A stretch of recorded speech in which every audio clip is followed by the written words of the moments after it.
이제 한 노인이 자녀들을 잘 키웠는데 이제 다 커서 대도시로 났잖아요. 근데 이제 크리스마스 날 뭔가 같이 자녀들하고 함께 하고 싶은데 자녀들에게 전화를 하는데 자녀들이 다 바쁘다, 내년에 꼭 올 거다. 이것이 몇 년 계속 이제 반복이 돼요. 그러면서 얼마나 외롭고 지쳐 있겠어요. 그래서 자녀들에게 부고장을 보내요. 아버지가 돌아가셨다. 그 부고장을 받고서 자녀들이 슬픔에 잠깁니다. 그리고 아버지 집에 와요. 왔는데 봤더니 식탁에 크리스마스 트리도 있고 또 만찬이 준비되어 있고 촛불이 켜 있는 거예요. 그리고 식당에서 건강한 아버지가 나타나는 거예요. 놀라는 겁니다. 아버지 그랬더니 이렇게 하지 아니하면 너희들이 얼굴을 볼 수 있겠니? 이것이 독일에서 방영되자마자 전 세계에 충격을 준 이야기들이죠.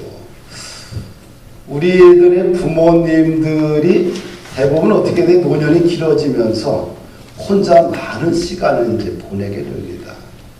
보내게 되면서 가장 큰 그 시간 속에서 느껴지는 것은 뭐냐면 외로움이죠.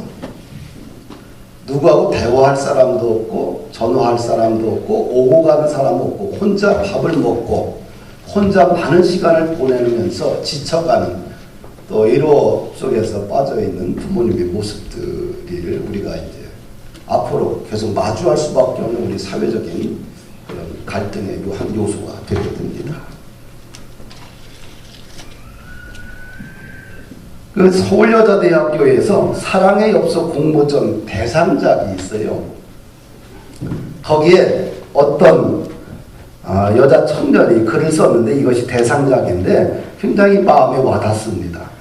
나에게 티끌 하나 주지 않은 거린들이 내게 손을 내밀 때면 불쌍하다고 생각했습니다. 그러나 나에게 전부를 준 어머니 아버지가 불쌍하다고 생각해 본 적은 없습니다. 나한테 밥 한 번 사준 친구들과 선배들은 고마웠습니다. 답례하고 싶어서 불러냅니다. 그러나 날 위해 밥을 짓고 밤늦게까지 기다리는 어머니 아버지께 감사하다고 생각해 본 적은 없습니다. 실제로 존재하지도 않는 드라마 속 배우들 가정사에 그들을 대신에 눈물을 흘렸습니다. 그러나 일상에 지치고 힘든 어머니 아버지를 위해 진심으로 눈물을 흘려본 적이 없습니다. 골방에 누워 아파하던 어머니 아버지 걱정은 제대로 한 번도 해본 적이 없습니다. 친구와 애인에게는 사소한 잘못 하나에도 미안하다고 사과하고 용서를 구했습니다. 그러나 어머니 아버지에게는 잘못은 실수도 없이 많아도 용서를 구하지 않았습니다. 죄송합니다. 죄송합니다. 세상의 어머니 아버지는 위대하기에 어머니 아버지를 생각하며 이 글을 올립니다. 이 한 청년의 글이 굉장히 우리들의 마음에 와닿아요. 어쩌면 우리가 이 청년처럼 동일한 공범자가 아니었나라는 생각을 갖게 됩니다. 또한 한 영상을 우리가 지금 봤는데 그 홀로 텅 빈 식탁에서 한 노인이 정말 맛없이 의미 없이 할 수 없이 혼자 고독하게 밥을 먹는 모습들, 어쩌면 우리 부모님들도 그런 분들이 계시지 않을까라는 생각을 한번 해보았습니다. 직장이나 친구들이나 또 동료들을 만나서는 행복하게 취미생활도 하고 많은 식사를 하면서도 정작 부모님과 식사 함께하는 것이 왜 그리 어렵고 힘든지, 그것이 왜 이렇게 생색을 내야 되는지 참 어버이날을 맞이하면서 좀 자문을 하게 되지요. 애인의 눈동자와 얼굴은 뚫어지게 쳐다보면서 그 미세한 움직임을 간파하고 감정의 흐름을 느끼면서 부모하고 눈을 마주치고 얼굴의 잔주름과 감정의 흐름을 놓치고 살지는 않는지, 이런 생각을 좀 해보았어요. 친구들하고 이야기할 때는 자신의 온 정성을 다 바쳐서 감정의 흐름을 놓치지 않기 위해서 최선을 다하는데, 부모하고 대화할 때는 눈동자 하나 맞추지 않고 건성으로 또 시간을 보내거나 의미 없이 가치 없이 대하고 있지 않는지 이 어버이날을 맞이해서 한번 뒤돌아보게 됩니다. 저도 뭐 비슷하지요. 어제 이제 제가 아는 최세승인 장로님께서 하여튼간 금요일날 기도원에서 사진을 찍어가지고 어머니 사진을 많이 찍어서 보내왔어요. 나 그렇게 어머니 얼굴을 깊이 본 적이 없습니다. 그냥 대화하고 눈동자 잠시 마주치고 그 다음에 이야기하고나 했지. 근데 그 사진을 보면서 참 어머니의 그 잔주름과 얼굴 속에 있는 그 연약해진 모습들, 또 힘겨워하는 그 얼굴의 표정들, 이런 모습들을 보면서 얼마나 가슴이 아프고 아련했는지 모릅니다. 그러면서 나는 엄마의 얼굴을 얼마나 오랫동안 바라보고 정말 의미 있게 함께 웃어가며 또 잔잔한 대화를 얼마나 많이 나눴는지, 그런 것들이 좀 반성이 되면서 참 가슴 한 구석이 좀 많이 쓰려운 것을 보게 됩니다. 한 번도 아들 목회하는데 혹시 방해될까봐 한 번도 사택에 와서 하루도 안 주무셨어요. 1년에 많이 와야 한 번 정도 왔을까? 2, 3년에 한 번 정도. 혹시 성도들 눈에 띌까봐. 혹시 성도들에게 방해될까봐. 그리고 한 번도 그렇게 하다 보니까 18년이나 세월이 흘러갔지요. 또 우리들의 부모님들 다 비슷하지 않나 생각이 들어요. 미래학자들이 이야기하는데 앞으로 미래는 한 100살 이상은 누구나 산대요. 120에서 한 150년 살지 않겠나 이렇게 예측을 합니다. 이 수명혁명을 통해서 인간의 수명이 이렇게 이제 증가했죠. 그래서 우리가 왜 이게 어버이날을 특별히 이런 날을 자꾸 이제 교회에서 지키냐? 이 어버이날을 통해서 다시 한번 부모의 소중함을 기억해보자는 얘기예요. 잃어버렸던 우리들의 자화상을 한번 찾아보자는 거지요.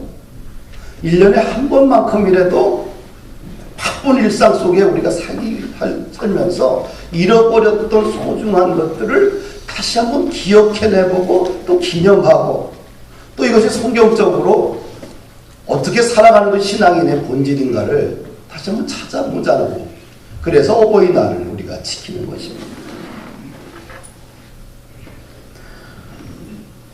앞으로 미래는 이런 심리적인, 이런 정서적인 어려움 속에 빠진 분들이 참 많을 거예요. 이런 분들이 우리 사회에 엄청난 어둠의 모습일 겁니다. 그러면 우리 그리스도인들 가정들은 어떻게 하면 회복할 수 있느냐? 결국 성경으로 갈 수밖에 없다는 얘기지요. 그래서 에베소서 5장과 6장에는 어떻게 하면 가정을 가정되게 세울 것인가의 문제를 다루고 있어요. 부부간에 어떻게 하면 행복한 부부, 사랑하는 부부가 될 수 있을까? 자녀들은 어떻게 부모를 공경하고 부모를 어떻게 대해야 되는지, 또 부모는 자녀를 어떻게 대해야 되는지에 대해서 아주 성경은 원론적으로 본질을 분명하게 이야기하고 있지요. 결국은 이 가정이 건강한 공동체가 되기 위해서는 결국 성경에서 그 해답을 찾을 수밖에 없다는 겁니다. 오늘 본문을 통해서 우리가 이제 몇 가지를 좀 살펴보는데, 첫째는 자녀들은 하나님의 명령에 순종하고 공경해야 돼요. 오늘 1절 보니까 자녀들아 너희 부모를 주 안에서 순종하라 이것이 옳으니라. 네 아버지 어머니를 공경하라 이것이 약속 있는 첫 계명이니. 자녀들에게 주신 명령이죠. 계명이죠. 계명은 지켜도 되고 안 지켜도 되는 것이 아니라 계명은 지켜야 돼요. 하나님이 인간에게 주신 계명은 최소한의 기본적인 계명입니다. 그래서 계명이라는 것은 질서를 세워가는 거예요. 질서가 파괴되고 흐트러진 것이 저주입니다. 그러나 질서가 규칙적으로 세워진 것이 복이에요. 영적인 것이든 경제적인 것이든 건강적인 요소든 모든 것이 질서 있게 흘러가고 규칙을 지켜갈 때 복이라고 이야기해요. 그러나 저주는 규칙과 질서를 무시해버리는 것이죠. 흐트러지고 망가져버리는 것. 이것이 저주입니다. 그러면 이 가정의 복은 뭐냐? 자녀들이 부모를 향해서 어떻게 돼요?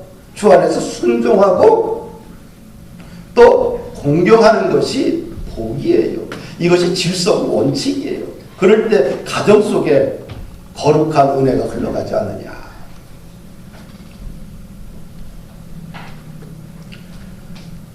그래서 최소한의 이 부모에 대한 공경과 순종은 오늘 우리 시대 그리스도인들이 반드시 붙들고 가야 될 성경의 거룩한 유산입니다. 할렐루야.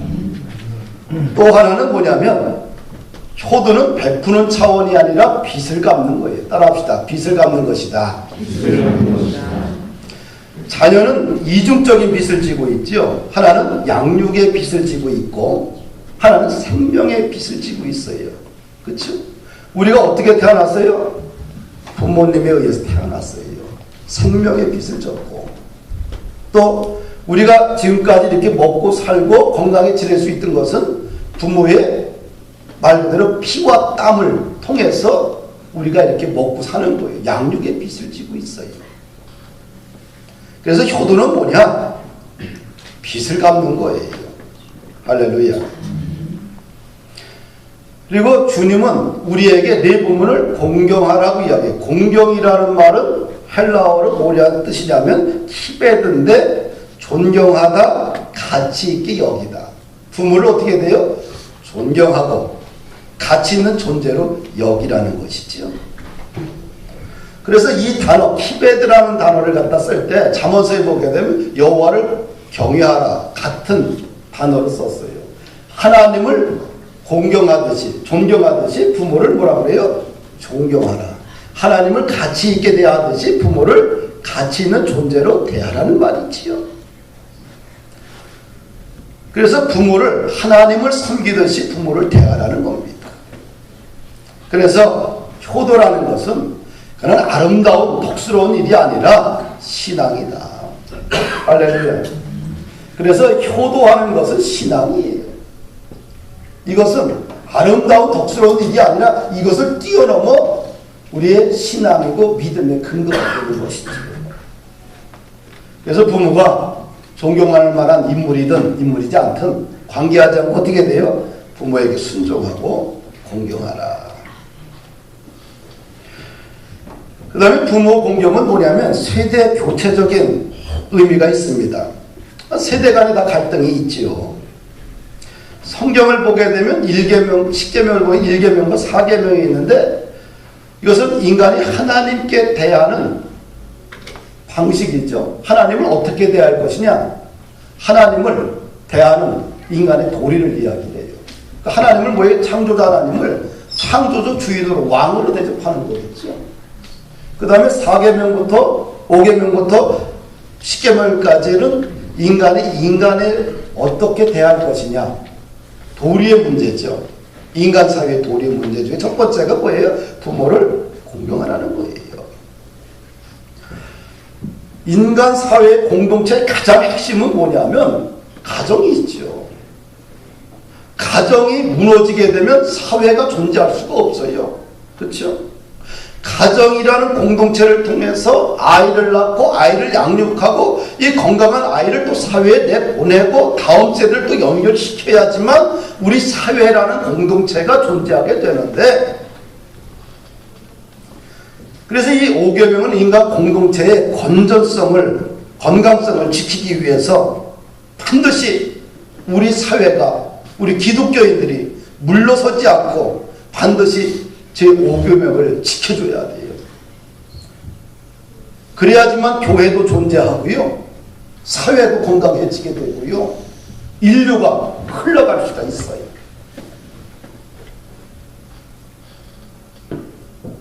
두 번째, 어떻게 부모를 사랑할 수 있느냐. 본문을 통해 또 할 수 있는 것은, 또 우리가 또 함께 은혜를 나눠야 될 것은 뭐냐면 부모님들을 예수 믿게 해야 돼요. 부모를 사랑하는 길이 뭘까요? 가장 좋은 방법은 예수님을 믿게 해야 됩니다. 노후가 되면 많이 찾아오는 것이 예로움들이겠죠. 그렇죠? 예로움이 깊어지면 뭐로 갈까요? 마음의 병이 생겨요. 우울증이 갑니다. 그럼 마음의 병들면 기본적으로 무너지는 것이 육신이 무너지기 시작을 해요. 육신이 무너지는 거, 외로움 때문에 육신이 무너지고 마음이 무너지고 영혼이 다 무너져 버려요. 그거 약으로 됩니까? 안 돼요. 어떻게 해야 돼요? 부모님들이 늘 마음의 기쁨으로 충만할 수 있도록 부모님들에게 뭔가 영원한 지지대를 선물로 주셔야 돼요. 부모님들이 뭔가 영혼의 지지대, 자신의 정신의 지지대, 정서적인 지지대를 갖고 버틸 수 있도록 부모들에게 뭘 줘야 돼요? 예수님을 소개시켜줘야 돼요. 이 복음이 뭐냐면 기쁜 소식 아니겠어요? 그렇죠? 복음을 믿게 되면 기본적으로 어떤 현상이 되냐면 마음이 기뻐져요. 우리가 왜 종교를 믿습니까? 기쁨을 회복하기 위해서죠. 우리가 예수님을 믿고 하나님의 자녀가 되면 우리에게 찾아오는 인생의 가장 큰 지지대가 형성되는데 그것이 뭐냐? 기쁨과 감사의 지지대가 형성되는 거예요. 할렐루야. 그래서 마음의 평안이 흘러넘치고요. 늘 기쁨과 감사함으로 가득 차게 되지요. 예수 믿기 전에는 자녀들이 조금만 실수를 하거나 챙겨주지 않으면 그냥 마음이 섭섭하고 기분이 좀 나빠요. 그런데 예수를 믿고 나서는 어떻게 돼요? 기쁨과 감사가 회복되기 때문에 문제가 있어도 어떻게 돼요? 그걸 기도의 대상으로 바꿔버리게 돼요. 그때부터는 자녀들을 위해서 부모님이 기도하고요. 입술로 주님을 찬양하게 되고요. 또 성경을 읽으며 또 전도하고 하나님의 나라를 위해서 자신의 인생을 바치게 돼요. 이 긴긴 이 노년을 어떻게 보내야 될 것이냐. 뭐 취미생활 갖고 이 긴긴 노년을 갖다가 우리가 지탱할 수 있을 것 같아요? 전혀 못해요. 독일에서는 이제 파독 이제 간호사들이 있지, 그렇죠? 70년대 독일로 많이 갔잖아요. 가정에 한 사람씩 나갔을 거예요. 우리 집안도 다 있어요. 근데 그분들이 다 이제 노인대가 됐어. 진짜 70년대 국가와 민족을 위해서 몸이 팔려간 거예요. 광산 노동자로 거기 가서 뭘 했겠어요? 여성들은 거기 간 노인들을 위해서 노인 요양원에서 일을 했겠죠. 이제 다 노인네가들이 됐어. 어떻게 노인들끼리 모여가지고 어떻게 하면 같이 점심을 해먹고 거기서 찬양하고 예배하고 거기서 봉사활동하면서 노년을 보내. 왜 자식들이 주변에 없습니까? 외로움을, 정서적인 외로움을 교회에서 모여서 예배하며 찬양하면서 그들이 서로가 언니가 되고 동생이 되고 형제가 되고 자매가 되면서 교회에서 그렇게 모든 교회에서 그렇게 모여서 함께 하고 있어요. 사랑하는 여러분들, 부모님이 예수를 믿어야 돼요. 믿어야 되는데 어떻게 해요? 예수님을 만나야 돼요. 만나면 어떻게 돼요? 늘 그때부터는 입술에서 찬양이 흘러가고 성경을 읽게 되고 기도하게 되고, 문제가 생기면 자식을 원망했는데 이제는 어떻게 하나님 앞에 기도의 제목을 갖고 가기 때문에 건강한 노년을 보낼 수 있다. 부모에게 최고의 선물은 뭐예요? 예수를 믿고 복음을 받아들이고 또 부모님들이 믿음 안에서 잘 성장해 가는 것이 최고의 선물이에요. 또 부모를 사랑하는 게 또 하나 있는데 부모의 노후와 건강을 좀 체크해야 돼요. 말로만 사랑하면 사랑이 아니라고 하잖아요.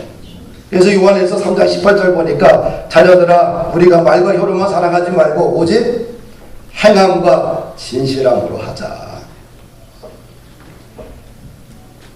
진정한 사랑은 뭔가 표현되어져야 된다는 거예요. 그렇죠? 예. 그래서 자녀들은 뭐예요? 부모의 건강 체크를 좀 해야 돼요. 우리 학생들 아셨어요? 그렇죠? 오늘 어버이날을 통해서 뭐 나중에 잘할 거 하지 말고 오늘 집에 가서 어떻게 해야 돼요? 내 방 청소 내가 하자.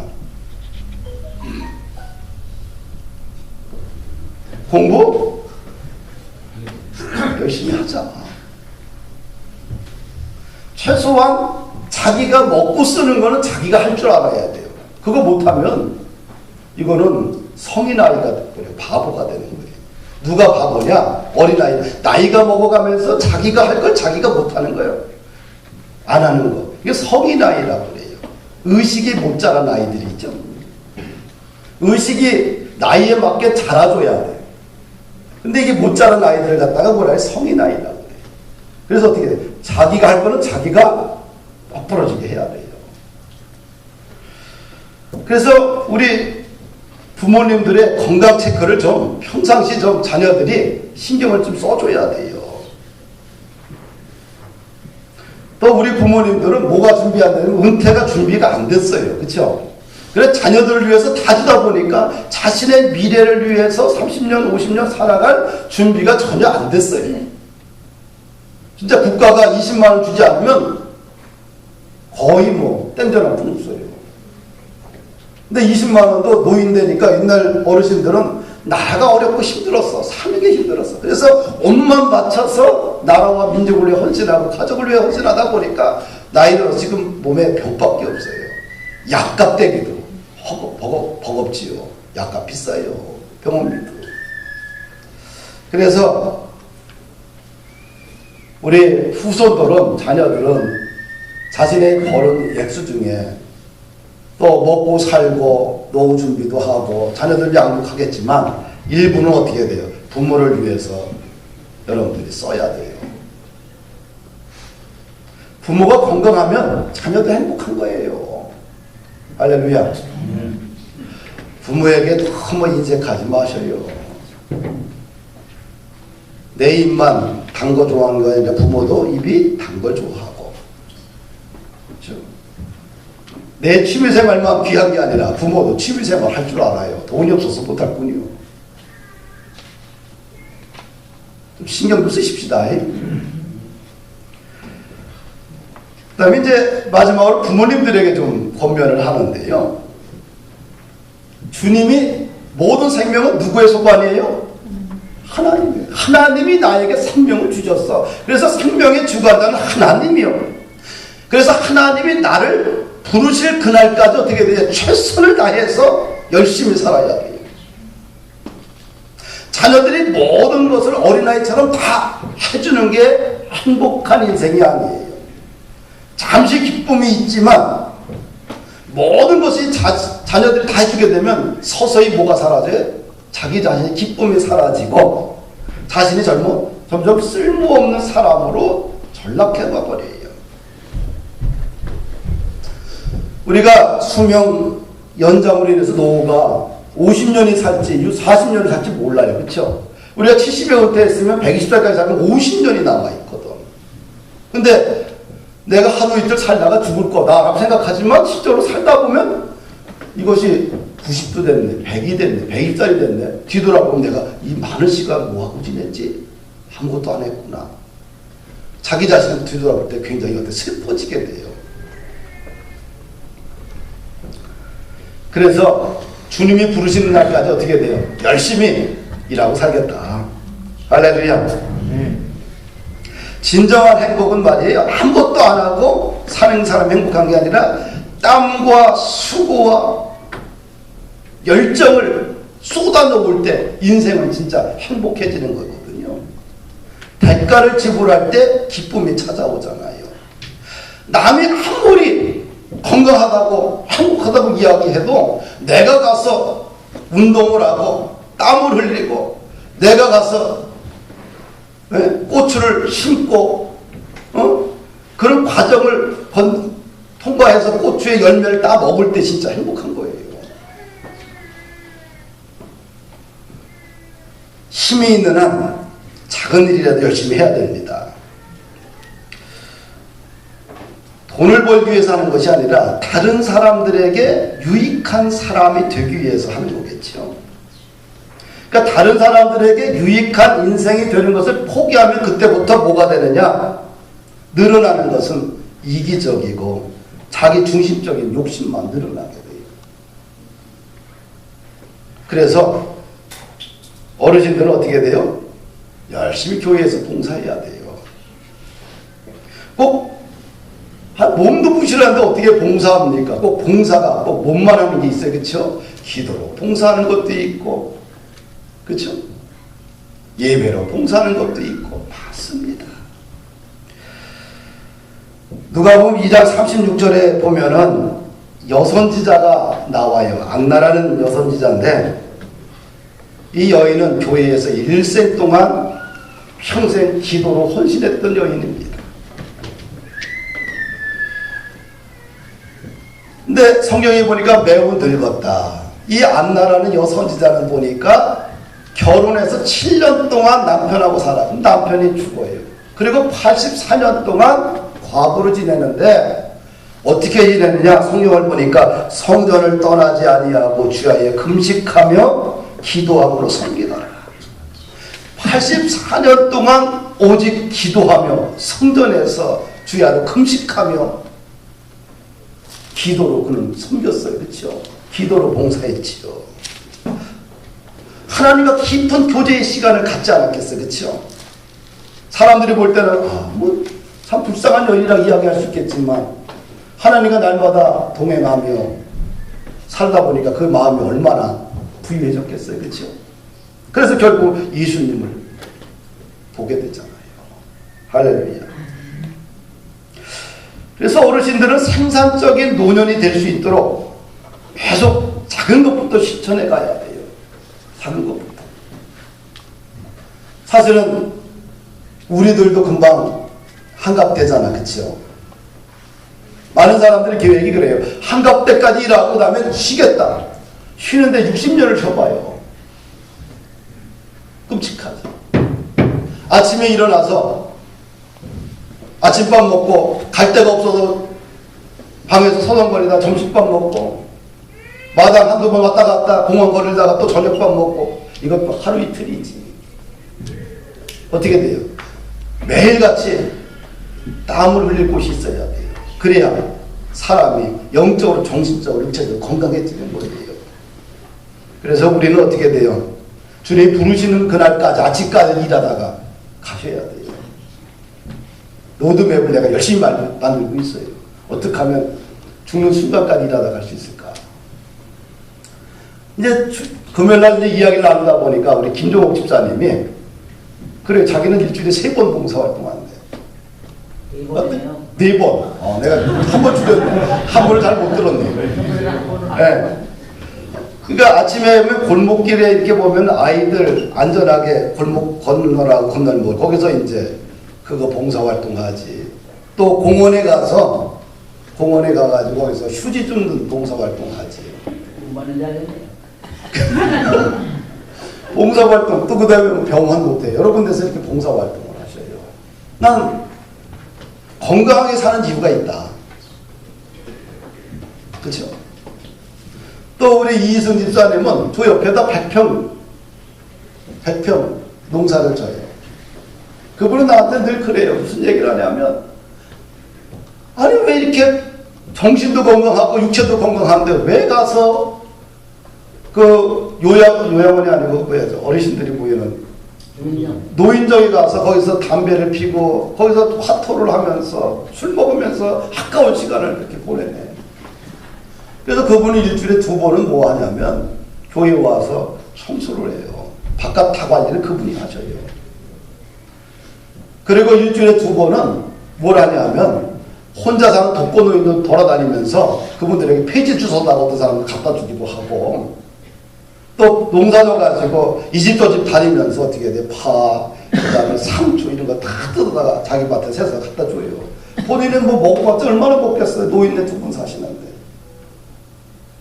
그 독거노인들 쭉 돌아다니면서 그분들이 건강하게 있는가, 밥은 먹고 있는가 가서 말상대 해주고 얘기해주고 건강하게 살죠.